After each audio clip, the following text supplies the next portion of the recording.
Au début des années 1990, Kenneth Neboué était avant tout un commerçant. Il importait de grandes quantités de cassettes VHS vierges depuis Taïwan pour les revendre au Nigeria. Un jour, il se retrouve avec un énorme stock invendu. Il se pose alors une question simple. Et si je remplissais ces cassettes avec un film avant de les vendre? Cette idée va changer l'histoire du cinéma africain. Avec le scénariste Okechukwu Ogunjuefor, il participe à la création d'un film intitulé Living in Bandage. Ce film est tourné directement en vidéo avec un budget très limité. À l'époque, les salles de cinéma au Nigeria sont en déclic et personne n'imagine qu'un film diffusé sur VHS puisse devenir un phénomène national. Pourtant, le film connaît un succès colossal. Les cassettes sont vendues partout dans le pays. Des milliers de personnes découvrent pour la première fois des histoires racontées par des Africains, pour des Africains, dans leur langue et avec leur réalité. Le succès est tel que certains producteurs commencent à copier le modèle.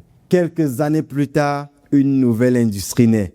Nollywood. Mais comment une simple idée née dans un entrepôt rempli de VHS a-t-elle généré des milliards de naira, transformé le Nigeria en un géant de cinéma? C'est ce que nous allons découvrir dans cette vidéo.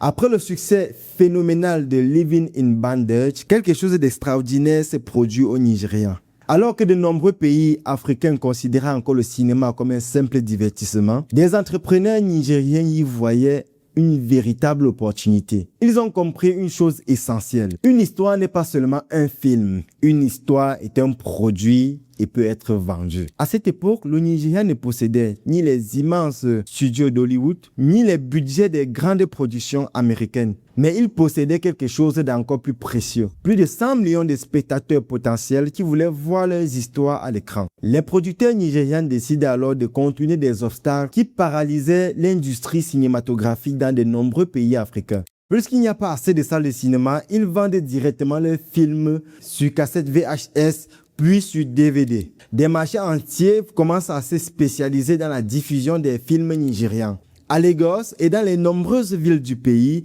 des milliers de vendeurs proposent les dernières sorties de Hollywood. Très vite, un véritable écosystème se met en place. Des scénaristes écrivent, des réalisateurs tournent et des acteurs deviennent des célébrités. Les distributeurs écoulent les films dans tout le pays.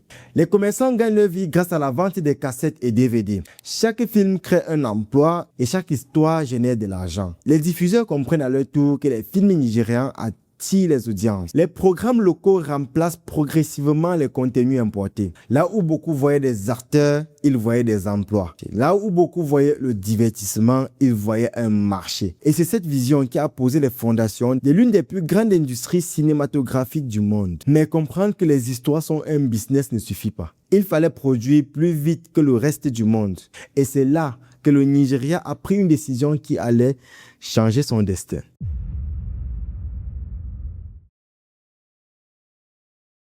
Et s'il vous plaît, faites vite. Ok, on y va. 3, 2, 1, action. Lorsqu'on pense souvent au cinéma, on pense à Hollywood. Des films à 100, 200 ou même 300 millions de dollars. Des tournages qui durent parfois plusieurs mois, des centaines de techniciens, des effets visuels spectaculaires. Mais au Nigeria, les producteurs ont fait un choix radicalement différent. Au lieu de miser sur quelques films coûteux, ils ont décidé de produire le plus grand nombre de films possible. Le tournage, 10 ou 12 jours. La post-production, 2 ou 3 mois. Et hop, tout est bouclé. Leur logique était simple. Plus de films signifie plus d'histoire. Plus d'histoire signifie plus de spectateurs. Et plus de spectateurs signifie plus de revenus. Dans les années 1990 et 2000, certains films de Nollywood étaient tournés en moins de 2 semaines, parfois en quelques jours seulement. Les budgets étaient souvent compris entre 10 000 et 70 000 dollars. Pendant qu'un studio hollywoodien investit des centaines de millions sur un seul film, des dizaines de producteurs nigérians réalisent des dizaines de films différents. Cette stratégie a produit un effet spectaculaire. Chaque année, des réalisateurs gagnaient de l'expérience. Les acteurs apparaissaient dans plus de films. Les techniciens perfectionnaient leur savoir-faire. Rapidement, Nollywood est devenu l'une des industries les plus productives de la planète. Selon l'UNESCO et plusieurs études internationales, le Nigeria produit aujourd'hui environ 2000 à 2500 films par an. À titre de comparaison, Hollywood produit généralement quelques centaines de longs métrages par an. Le Nigeria a donc compris une règle fondamentale de l'économie. Pour devenir excellent, il faut d'abord produire beaucoup. Chaque film était une école. Chaque tournage formait de nouveaux professionnels. Chaque succès finançait le projet suivant. Et à force de répéter ce processus des milliers de fois, le Nigeria a créé une armée de scénaristes, de réalisateurs, de monteurs, de directeurs de la photographie et même des producteurs. L'industrie ne s'est pas développée grâce à un film.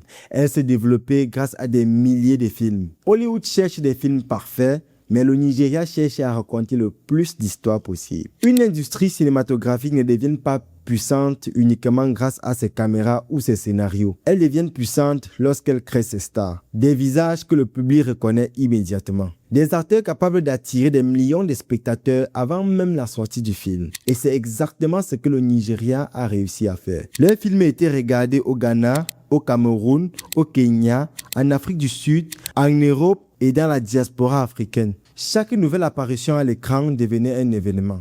Les producteurs ont rapidement compris qu'une star n'est pas seulement un acteur.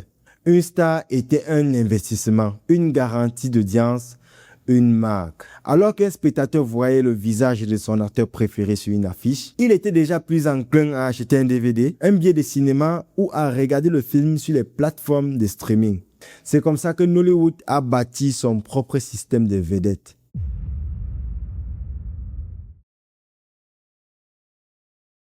Des milliers de personnes suivaient leur carrière, leurs interviews et leurs nouveaux projets. Et plus ces stars devenaient célèbres, plus l'industrie gagnait en visibilité. Certaines d'entre elles sont devenues des ambassadeurs des grandes marques internationales. Certains réalisent aujourd'hui leurs propres films et emploient à leur tour des centaines de professionnels. En d'autres termes, Nollywood n'a pas seulement créé des acteurs. Nollywood a créé une entreprise humaine. Des marques capables de générer des revenus, d'attirer des investisseurs et d'ouvrir de nouveaux marchés. Chaque star contribue à renforcer la valeur économique de l'industrie. C'est ainsi qu'un acteur est devenu bien plus qu'un artiste. Il est devenu un moteur de croissance économique. Aucun empire du cinéma ne suivit seulement grâce à la créativité. Il suivit grâce à une chose beaucoup plus discrète mais beaucoup plus puissante. Les finances. Et sur ce point, Nollywood a réalisé une transformation silencieuse mais déterminante. Au départ, les films nigérians étaient souvent financés de manière artisanale. Un producteur investit son propre argent. Une famille, un réseau ou un petit groupe d'entrepreneurs réunit le budget. L'objectif était simple, produire vite, vendre vite et récupérer rapidement l'investissement. Mais avec la croissance rapide de l'industrie, les besoins ont changé. Les budgets ont augmenté. Les producteurs sont devenus plus ambitieux et surtout le marché est devenu trop grand pour être financé uniquement de manière informelle. C'est à ce moment que les investisseurs ont commencé à entrer dans le jeu. Des investisseurs privés ont compris qu'un film pouvait être un produit rentable, au même titre qu'un commerce ou même une entreprise technologique. Les banques locaux ont progressivement commencé à financer certaines productions, en particulier lorsque les producteurs pouvaient démontrer des revenus stables issus des ventes des DVD, de la télévision ou même du streaming. Au Nigeria et dans plusieurs pays africains, les diffuseurs achetaient directement les droits des films pour alimenter leur programme. Cela garantissait un revenu immédiat aux producteurs et est arrivé un tournant décisif.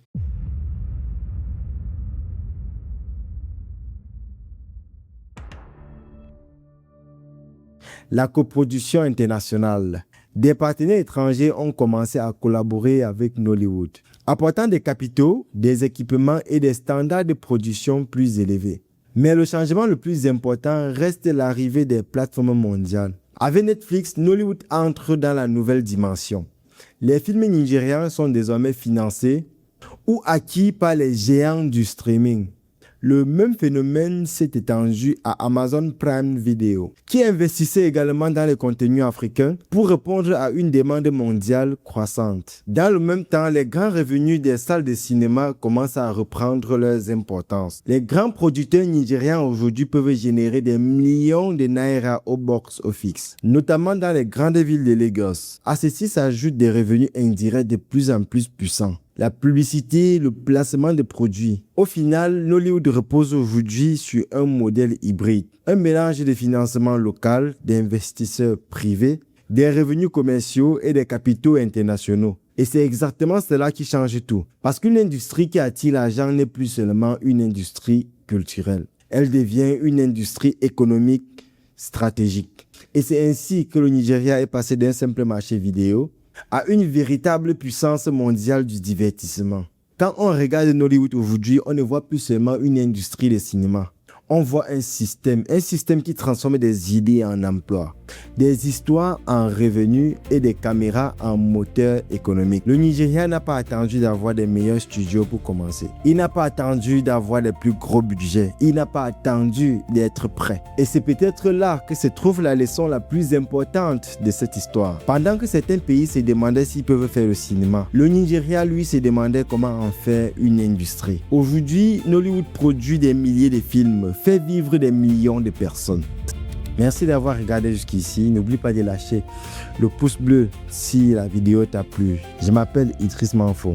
Abonne-toi et ciao.